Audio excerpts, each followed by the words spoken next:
ties to Greek life, the fraternity and sorority social class system, and all four would soon become international obsessions. It was the brutality of the murders that drew public attention, and then, with no arrests made in the initial weeks, citizen sleuths took the investigation into their own hands. They stalked the victims' social media profiles, looking for clues, and started YouTube channels and TikTok profiles dedicated solely to the case. And because many had monetized their channels, a frenzy of knockoff channels soon began, with millions of international followers possessing no investigative expertise now speculating on the crimes. The victims were out of central casting: Kaylee and Maddie, movie star blondes; Ethan, a young John F. Kennedy Jr. or Robert Pattinson lookalike, tall and sturdy-jawed, and always alongside his girlfriend, Xana, who fit perfectly under his arm in photos, her smile seeming to buoy him. They all looked good on camera, and the mainstream media took notice. The town of Moscow seemed to have lost its innocence overnight, and many in this normally trusting community, where doors were often left unlocked, almost immediately ordered security cameras for the exteriors of their homes. Some students even began carrying concealed handguns on their walks through campus. In this deeply red state, no permits were required. Fox and News Nation were the first to descend upon Moscow to cover the official investigation, and soon every major network in America would arrive. The paparazzi also showed up in droves, taking photographs of the murder house, as it became known, at 1122 King Road. One of the victims' fathers, Steve Gonsalves, spoke to a Fox reporter in front of the Moscow police station on a bitter cold night when the investigation was just days old, exhaling in frustration when he revealed that he'd been asked by investigators not to disclose what the coroner had told him, how his daughter had been brutalized.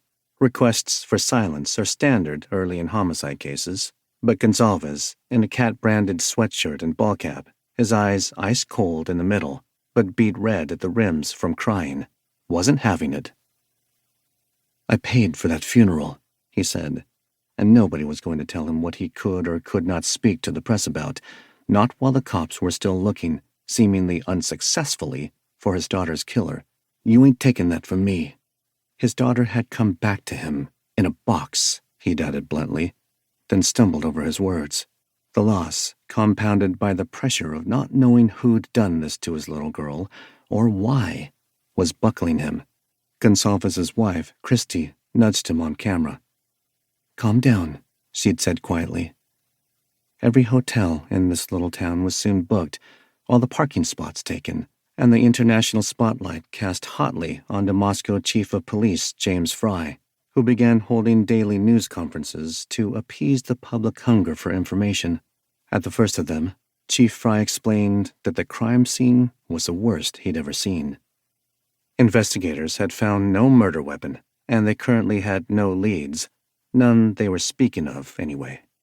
Eventually, Fry added emotionally, "We do not have a suspect at this time, and that individual is still out there." He was teary-eyed, and neither the cameras nor the world could look away. Part 1. Chapter 1. On November 12, 2022, Kaylee Gonsalves and Maddie Mogan, college roommates and best friends since middle school, headed out for a night of fun at the Corner Club bar in downtown Moscow, Idaho. It was an overcast Saturday night following an afternoon when the national headlines had been dominated by two large planes that had collided in midair and then burst into flames, cartwheeling to the ground and shutting down a Dallas freeway. Not that most college kids in this town paid much attention to the daily news elsewhere in the country. Moscow was a hideaway from many of the world's stresses, which made it a special place. The mountains were wrapped around the community, and it felt cozy inside that blanket of simple living. The temperature outside in Moscow that night was 32 degrees, the exact freezing point, but Idaho kids became accustomed to harsh weather. Kaylee wore only a light sweatshirt and jeans with trendy holes across the knees, white sneakers on her feet.